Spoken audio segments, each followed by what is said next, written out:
Bom dia. Agora o nosso próximo palestrante é o Dr. Fernando Bignardi. Ele vai falar sobre conceito e equilíbrio psicofísio socioespiritual. Como a gente está reduzindo um pouquinho o tempo, doutor Fernando, eu vou ficar controlando um pouquinho, meio chata a Pandora. Então, bom dia a todos e todas. É uma satisfação estar aqui com vocês. Quero agradecer à associação essa oportunidade. Tá. Aqui que vai para frente. O de baixo vai para frente. Tá bom. Então, na verdade eu vim aqui mais com o intuito de compartilhar com vocês um pouco dessa questão que eu acho que aflige a todos nós, médicos, que é o que é mesmo esse processo de saúde e doença, né? Então, um breve histórico, né?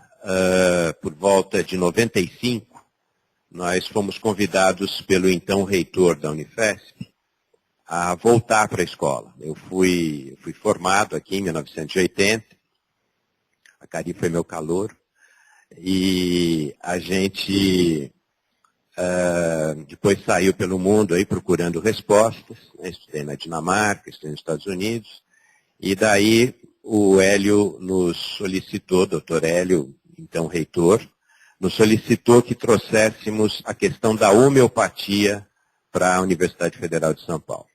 E nessa ocasião reencontramos o Luiz Roberto Ramos, professor Luiz Roberto Ramos, que hoje é o chefe do Departamento de Medicina Preventiva, e que na época trabalhava com envelhecimento, né? Geriatria ainda era um projeto, nessa ocasião, ainda não era uma disciplina. E então nós começamos a trabalhar com a tentativa de usar a homeopatia com idosos. E por quê? Porque a medicina convencional, ela não dá conta do envelhecimento. Isso é um fato que todos nós sabemos. É claro que isso não é tão alardeado pela indústria farmacêutica, porque não interessa. Mas, concretamente, vocês já devem ter percebido, a maioria de vocês, que a medicina convencional, ela é topográfica, né? Ela funciona a partir de uma informação básica, que é o onde, né? Você quer deixar um médico nervoso, ele te perguntar onde dói e você falar que não dói em lugar nenhum. Porque daí ele não sabe como começar o raciocínio médico. Então, a medicina convencional, que é uma medicina ancorada num modelo mecânico de homem, como se o homem fosse uma máquina, ela depende desse onde. Então, o paciente fala, está doendo o estômago. Então, o médico já pensa nas possibilidades decorrentes dessa dor do estômago. Então, pode ser uma gastrite, pode ser uma dispepsia, pode ser um câncer de estômago, pode ser uma úlcera. E daí, a partir, ele pede alguns exames, ou faz alguns exames físicos e tal, ele tem um diagnóstico e desse diagnóstico decorre um tratamento. Bom, isso funciona razoavelmente bem se eu tenho um diagnóstico, porque eu vou ter alguns poucos medicamentos destinados àquele diagnóstico. Quando se somam diagnósticos, e é isso que acontece à medida que os anos passam, né? É frequente eu encontrar uma pessoa com mais de 60 anos que tenha 2, 3, 4, 5, 10 diagnósticos. E o modelo médico convencional só permite associar a cada diagnóstico um tratamento. Então não é incomum eu encontrar um idoso que esteja tomando 60 cápsulas por dia. E isso é absolutamente inviável. Então, de fato, o modelo médico convencional não dá conta dessa fase da vida. E a homeopatia, e logo vocês vão entender, ela trabalha num outro nível, né? E isso dá uma outra esperança para um envelhecimento bem-sucedido. Bom, vocês repararam que fica fácil a gente perceber que a alopatia, ou seja, o olhar convencional, não é suficiente. E não só essa informação que eu acabei de dar, né, e que vocês já devem até ter vivido na pele em algum grau, porque hoje cerca de 15% das internações numa enfermaria geriátrica são em função dos efeitos colaterais dos medicamentos, e não da doença de base. E cerca de 80% dos idosos têm algum grau de intolerância aos medicamentos que tomam. Né? Então, esse modelo não é suficiente. Por outro lado, aqui na Universidade Federal de São Paulo, no final dos anos 80, a gente começou a acompanhar o processo de envelhecimento de cerca de 1.700 idosos residentes aqui na Vila Clementino. Pode ser até que alguém presente aqui tenha participado desse processo. A nossa casa, nessa época, era ali na Rua dos Otones. Né? De 2006 para cá, a gente está na Rua Dr. Bacelar, com o Centro de Estudos do Envelhecimento. E o que a gente aprendeu acompanhando o envelhecimento de idosos? Que o grande fator determinante do sucesso no envelhecimento, ou seja, da saúde também no envelhecimento, é o estilo de vida. Então, são as escolhas que alguém faz ao longo da vida que vai determinar se essa pessoa vai ser feliz, vai ser realizada, vai ter saúde ou não. Né? Então, como não existe um Estilol 5000 para tomar 3 vezes ao dia e mudar de estilo de vida, a gente precisa olhar para essa situação de uma maneira ampliada. E foi isso que a gente fez. A gente foi na literatura procurar um modelo que desse conta dessa complexidade.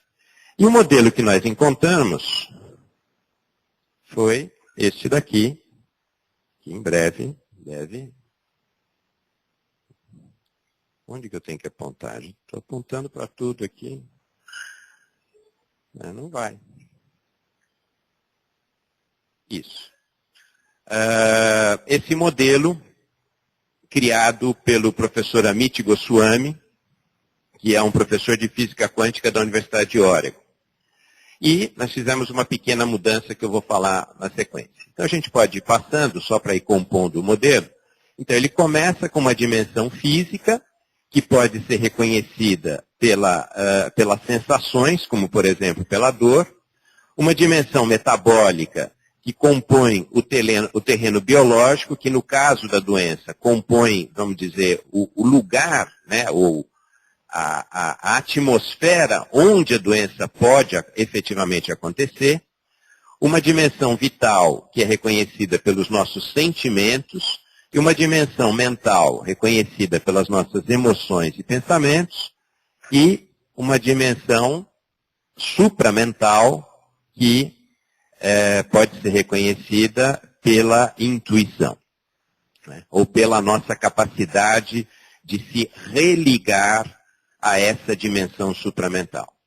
Então, com isso, a gente tem um modelo que possibilita a cada um de nós compreender...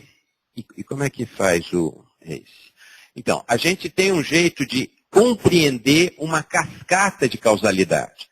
Hoje, acho que não existe mais dúvida de que promover saúde é um processo multifatorial. Né? Isso, acho que ninguém mais duvida disso.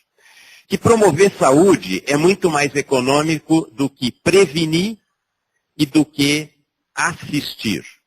Né? Então, assim, promoção de saúde são atos gerais.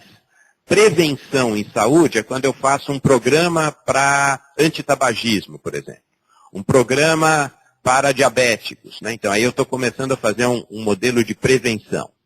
E assistência é quando eu estou diante de alguém doente e vou tentar tratar essa doença. Essa é a principal diferença entre geriatria e gerontologia. Né? Geriatra é aquele médico que se especializou em curar as doenças do idoso. Gerontólogo é aquele indivíduo, que não necessariamente é médico, pode ser médico, enfermeiro, nutricionista, fisioterapeuta, enfim, mas que se interessa pelo processo do envelhecimento e contribui para o sucesso de uma pessoa que envelhece. Bom, o que a gente descobre com a ajuda do olhar do Goswami e com a ajuda da física quântica, né? Vocês sabem a diferença entre física newtoniana e física quântica? Existem várias, mas a mais importante é que para a física newtoniana a realidade ela está definida, ela é concreta, ela é imutável. Para a física quântica, a realidade pode ser. Então o fenômeno não existe, ele se faz no momento da observação. Então, observador na ciência baseada num olhar quântico de realidade participa do fenômeno. Então, aquela ideia de isenção, né, não existe. E o outro fator importante é que a física quântica, como ela nasceu num momento histórico pós-Inquisição, né, e vocês lembram que a Inquisição impôs à humanidade, principalmente ocidental, que todos os fenômenos que fossem não físicos, todos os fenômenos que não estivessem relacionados à matéria, não poderiam ser praticados a não ser pelo clero, né? O clero tinha direito de mexer com o não físico, e todos os que não fossem clero não tinham esse direito de acessar essa dimensão não física. Então a ciência ficou restrita à matéria. Ou seja, ela ficou restrita a essa dimensão aqui só, né? A medicina que a gente aprende nas escolas, e todas as ciências da saúde, a nutrição, a psicologia, a fisioterapia, estão todas restritas a essa dimensão. Então, por isso que hipertensão arterial é chamada de essencial. Porque se eu pego uma pessoa que tem pressão alta e viro de ponta cabeça, né, buscando causas, nesse universo eu não encontro causa. Então, quando a gente adota esse modelo, eu vou pegar o exemplo da hipertensão arterial, que a gente estudou bastante, então fica mais fácil de entender. Então, eu tenho aqui, numa pessoa com hipertensão arterial, eu tenho aqui a pressão arterial, a pressão dentro das artérias elevada. E isso, do ponto de vista convencional, é tratado hidraulicamente, como se fosse um encanador. O que eu faço? Eu diminuo o volume, graças ao diurético, ou, se isso não for suficiente, o que eu faço? Eu tento aumentar o diâmetro dos vasos com o vasodilatador. E eu tento, com isso, apenas reduzir o efeito mecânico, ou seja, a pressão cai. Mas quando a gente vai olhar para a pessoa que tem hipertensão arterial, a gente observa que a coisa começa aqui, ó. Todos nós, e por isso é tão importante a dimensão supramental, todos nós temos uma missão de vida. Todos nós temos uma razão de existir. E quando a gente não está a serviço dessa razão de existir, nós desencadeamos um processo de adoecimento, né? Talvez seja esse o motivo pelo qual Stephen Hawking esteja tão bem há tantos anos, né?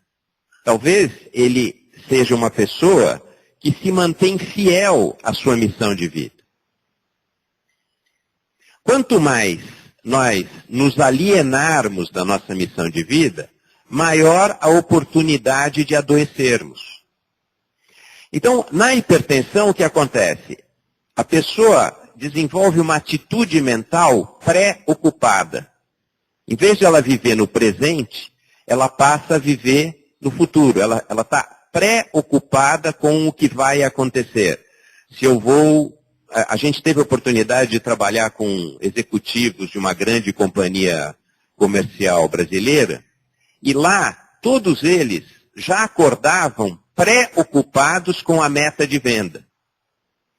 Essa preocupação com a meta de venda gerava na postura física uma anteriorização em relação ao eixo da gravidade. Né? Eram pessoas que não estavam aqui, ó, elas estavam aqui, prontas para dar um passo. Né?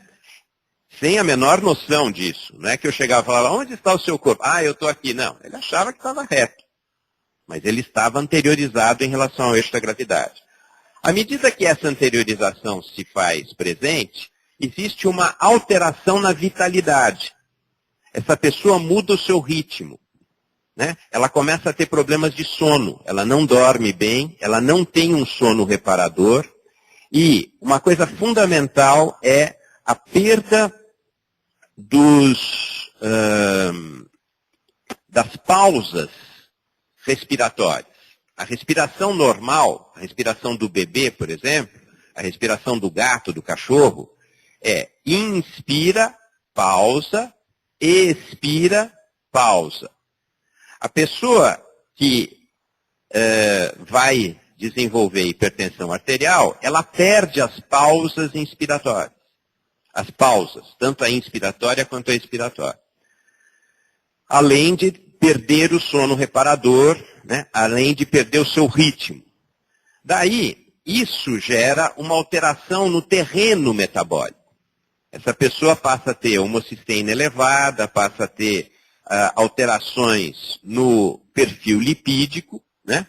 Que possibilitam as alterações vasculares que culminam com o aumento da pressão arterial.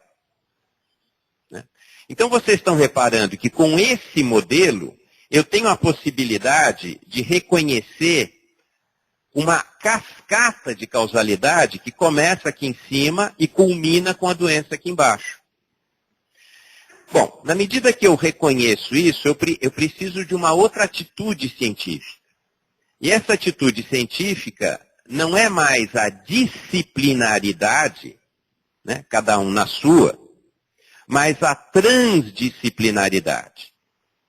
Né? O que é transdisciplinaridade? É uma atitude científica que, em primeiro lugar, reconhece que todo fenômeno é complexo. Né? Nenhum fenômeno é simples. Nenhum fenômeno pode ser reduzido. Né? Vocês lembram, acho que vários de vocês devem lembrar quando a gente estudava física, que a gente entrava num problema e o problema começava assim. Bom, o atrito é desprezível. Né? Então você começa desprezando o atrito, despreza a velocidade do vento, despreza isso, despreza aquilo. Bom, e o resultado científico é igualmente desprezível. Né? Então, ultimamente, uma linha de pensadores contemporâneos, como Morani, Kolesco e vários outros, propõe uma ciência que não reduza nada. Né? Uma ciência que entenda que os fenômenos são complexos. Bom, além de complexos, a realidade, quer dizer, essa complexidade se dá de uma maneira particular. Qual é a maneira particular? É multidimensional. Tem uma dimensão, outra dimensão, outra dimensão, outra dimensão e outra dimensão. Né? Então, a realidade é multidimensional. E como que essas dimensões interagem entre si? De uma causalidade descendente, daqui para cá, daqui para cá, daqui para cá e daqui para cá.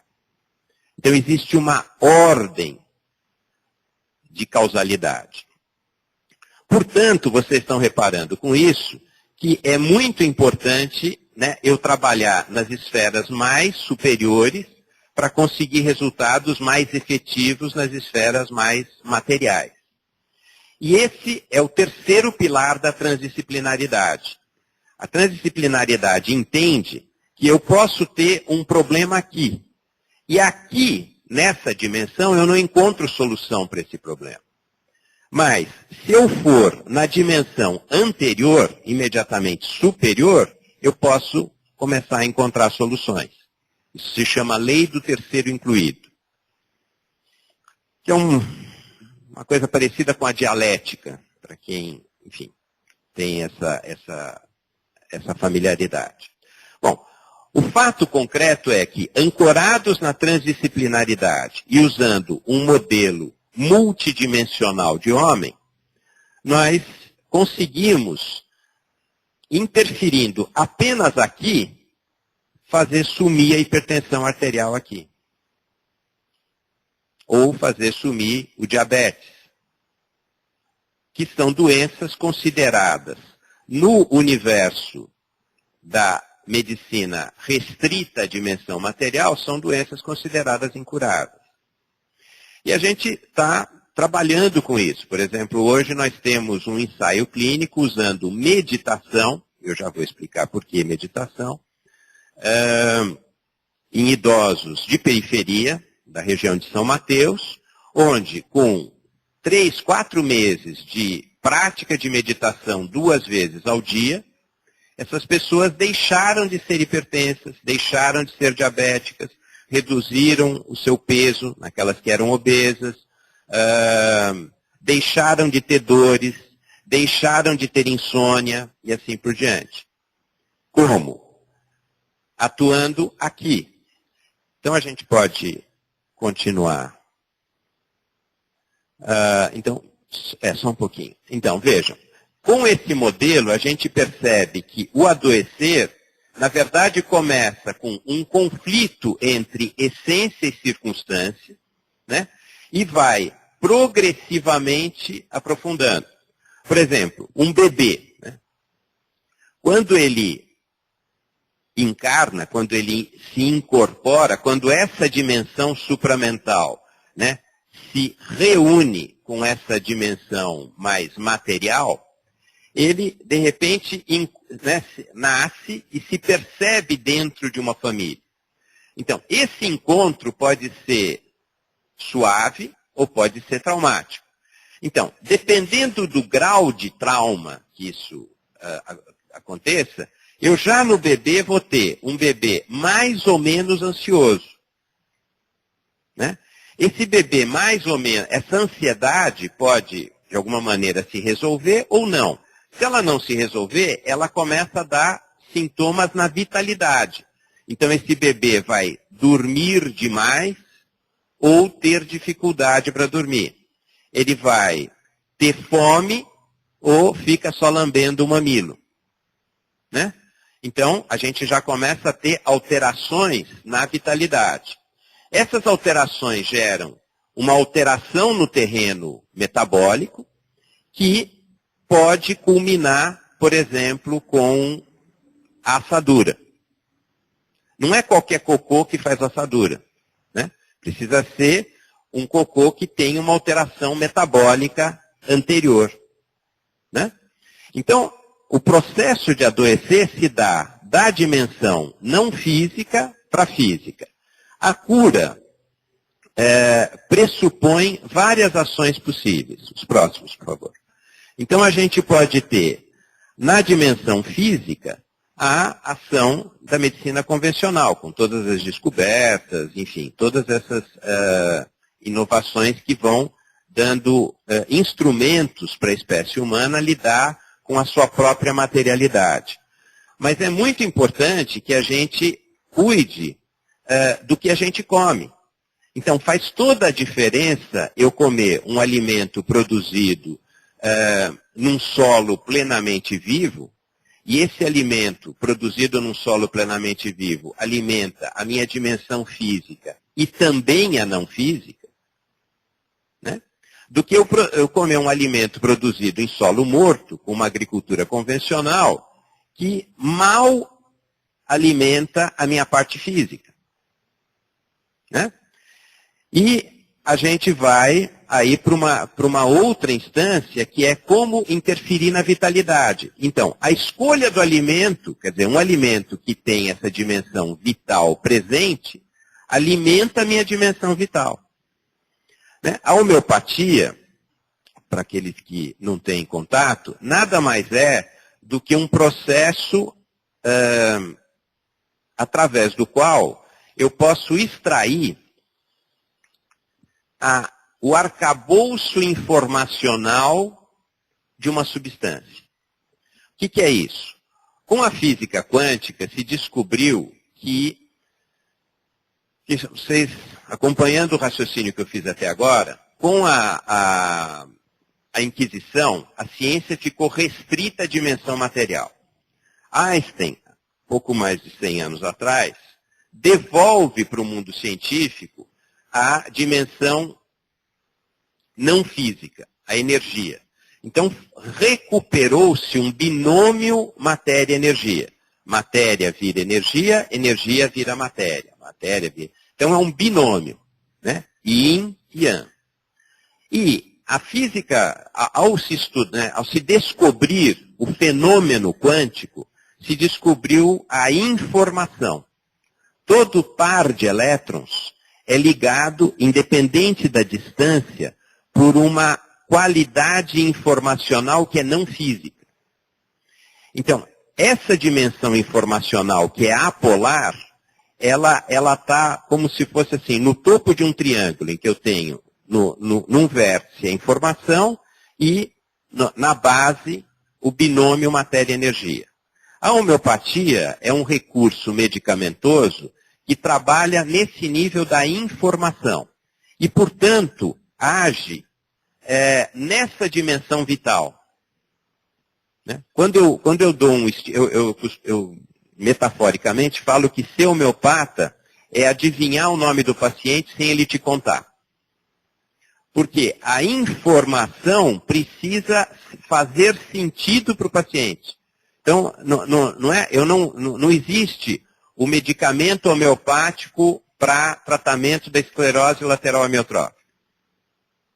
Né? Existe, sim, o medicamento homeopático para cada pessoa, que porventura pode manifestar esclerose lateral amiotrófica. Né? Então, se eu estiver tratando 5 pessoas com esclerose, eu provavelmente vou dar 5 medicamentos diferentes. Né? Porque um para cada pessoa. E esse medicamento tem por objetivo alcançar a dimensão vital dessa pessoa. Então, portanto, o sistema da pessoa precisa reconhecer aquela informação. Né? Se eu chegar numa sala de espera e falar um nome, e esse nome não tiver nada a ver com uma determinada pessoa, por exemplo, eu falo Maria e a pessoa chama Tereza. A Tereza nem levanta os olhos da revista que ela está lendo. Né? Por isso que muitas vezes as pessoas dizem, a homeopatia não funciona. Claro, se eu não der um medicamento que tenha a ver especificamente com aquela pessoa, não vai acontecer nada. Da mesma forma que eu chamar uma pessoa que se chama Tereza de Maria. Né?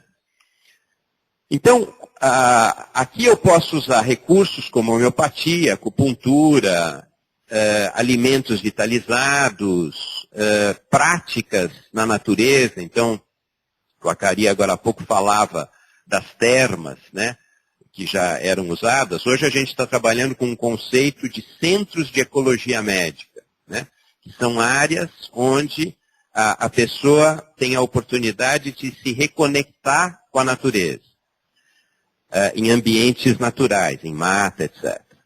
E daí existe aqui essa transição entre o mental e o vital.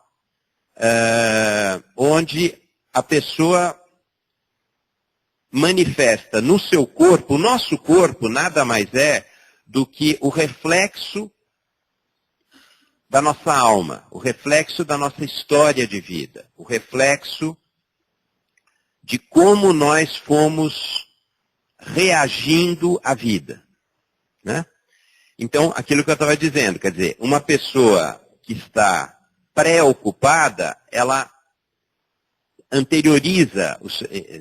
se anterioriza em relação ao eixo da gravidade. Uma pessoa que está entristecida, deprimida, ela fecha o seu corpo. Uma pessoa que é muito mandona, muito autoritária, ela é totalmente aberta e, frequentemente, tem o rei na barriga. Né? General normalmente tem aquela pança particular dos generais. Né? Então, o corpo é um reflexo da minha atitude mental, de como eu encaro a vida. E aí a gente passa, próximo por favor, para o efeito da psicoterapia como um recurso para transformar a nossa atitude mental. E no topo de tudo isso, a gente tem a meditação, que é uma prática reconhecida atualmente pela neurociência, porém utilizada tradicionalmente pela espécie humana há muitos anos, há muitos séculos, talvez até a gente pudesse falar milênios, né? Que tem como meta dar uma oportunidade ao ser humano que medita de se reconectar com essa sua dimensão essencial e reconhecer a sua missão de vida e ser fiel a ela. Né? Então, talvez esse seja um passo muito importante e que poderia ser uma sugestão que eu gostaria de deixar para vocês aqui na associação. Né? Será que não faria diferença dar a oportunidade aos pacientes com esclerose lateral de meditarem? Será que a meditação não poderia fazer diferença também na esclerose lateral amiotrófica, como já faz em Alzheimer? Né? Hoje já se sabe que a pessoa que medita está mais protegida da possibilidade do Alzheimer. Né? Agora a gente está com a intenção de fazer um trabalho mais bem documentado, com imagem cerebral, nesse sentido. Então, o convite que eu gostaria de deixar é de que vocês, que de alguma maneira estão vivendo um processo, né, que cascateia daqui e culmina eventualmente com esclerose lateral amiotrófica aqui na dimensão física, pudessem considerar esse modelo mais complexo, esse modelo multidimensional, e perceberem que talvez existam alimentos que facilitem o bem-estar, que talvez existam outros recursos terapêuticos que possam facilitar esse bem-estar. E com certeza existe a possibilidade da reorganização postural, né? Para que essa energia, para que essa informação contida aqui nessa dimensão supramental possa cursar até a realização, é fundamental que as cadeias musculares possam ser condutoras da libido. Né? Então, não adianta eu ficar, por exemplo, trabalhando exaustivamente no campo da psicoterapia, se eu não tenho um corpo que pode ser efetor dessa eventual transformação das crenças. Né? Então, eu gostaria de deixar um convite para que vocês pudessem, levando em conta essa possibilidade, transformar a maneira como vocês estão lidando consigo mesmos. Em síntese, era isso que eu queria trazer para vocês. E, enfim, e ficar à disposição para que a gente possa trocar ideias a respeito disso, ou até fazer, né, se existir interesse, fazer um grupo de vocês que queiram praticar a meditação. Porque o que a gente tem observado, pelo menos em populações tanto corporativas como em populações de idosos, é que a pessoa que medita se aproxima da sua realização e, para isso, ela precisa ficar menos doente. Né? Lembrem-se de que a doença nada mais é do que um recurso que a vida tem para chamar a atenção, digamos assim, de alguém que adoece, de que ele está se desviando da sua jornada natural de vida. Né? Então, ficam com essa apresentação, a gente quer convidá-los a rever a maneira como vocês estão lidando com a sua situação. E, claro, nos colocando à disposição para cooperar na medida do possível. Muito obrigado pela oportunidade.